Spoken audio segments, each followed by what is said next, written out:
Welcome back to 100 Days of 6-Minute Stories. This is day 6. I'm Andrea, and every day I'm going to be running you through a brief true story from my life. Right before I turned 28, I decided that I wanted to take a trip abroad on my own. I have done so usually with a friend or for work, but this was going to be the first time that I didn't have a companion that I knew. Being a Black woman, I didn't end up going fully alone. I joined an under 30 group just to be safe, but I decided to go to Costa Rica. So I love Central America. I love the warmth, I love the peoples and biodiversity, and yo hablo un poco de español, so it was going to be a great opportunity for me to practice and just get away from New York. I'm not a very superstitious person.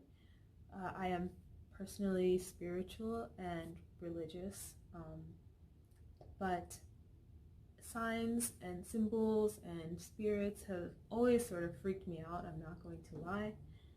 And a couple nights in, I kept having dreams about a rainbow butterfly.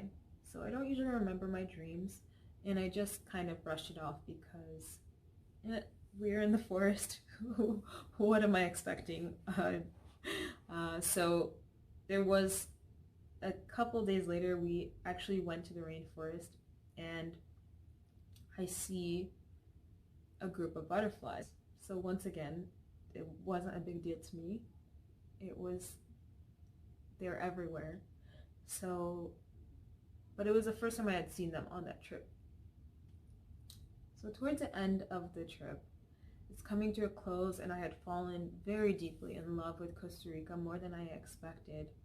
And the founder of the under 30 group decided to invite us to his villa where we could take a yoga class with his fiance. Now guys, this founder actually went to my high school. I left the States only to find this dude who's actually from New York and lived in my backyard, living in this mansion in the middle of the forest. But he and his fiance were extremely nice, and while she was running us through the flow, I noticed on the back of her left shoulder she had a tattoo of a rainbow butterfly. So believe me, I was more shocked than anybody. So I waited towards the end, and she pulled me aside after everyone had spoken to her, and I told her about my dream. And she said, "This is a sign from above, and you need to trust it and know that you're going to go through some changes. You're going to have to keep your eyes open and really try and start to understand who you are." It didn't give me any comfort. I was just as squeamish and uncomfortable with the fact that I kept seeing the same signs everywhere and everywhere. So the trip had come to a close, and I was flying Southwest, and as we all know, they have that janky setup where it's first come first serve when you get into your seats.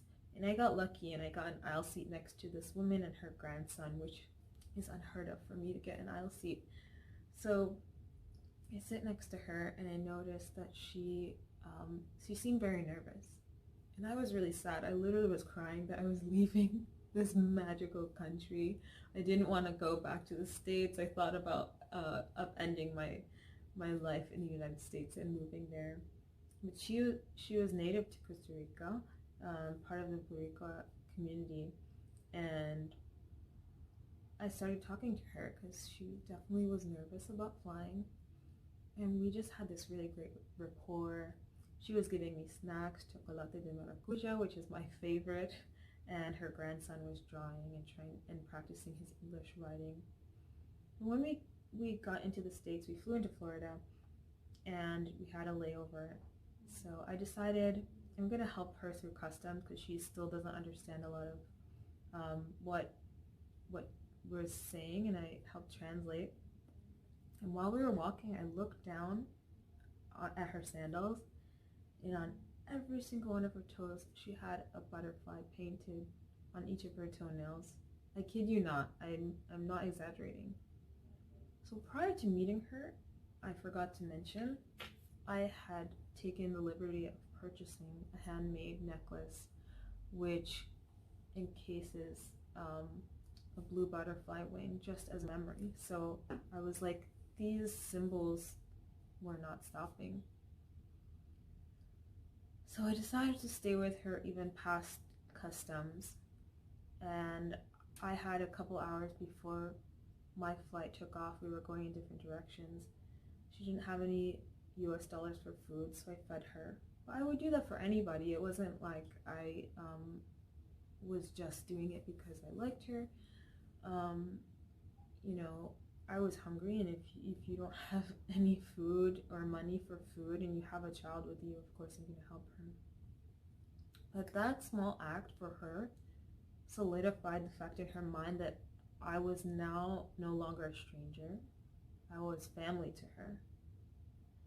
And for me, the small fact that I was now so open to trying to figure out what this mystery was had miraculously allowed me to let someone new in my life. Whereas 2 weeks prior, if we had met, I would have had my earplugs in and my eye mask. I would have been sleeping. I wouldn't have been trying to have a conversation. So whether or not you trust or believe in the power of symbols or spirits, anything like that, it doesn't really matter. It's more about, are you willing to keep your eyes open and listen to the opportunities around you, the connections that you can make, and the opportunities that could lead you not only to find a new home away from home, but also family in someone else.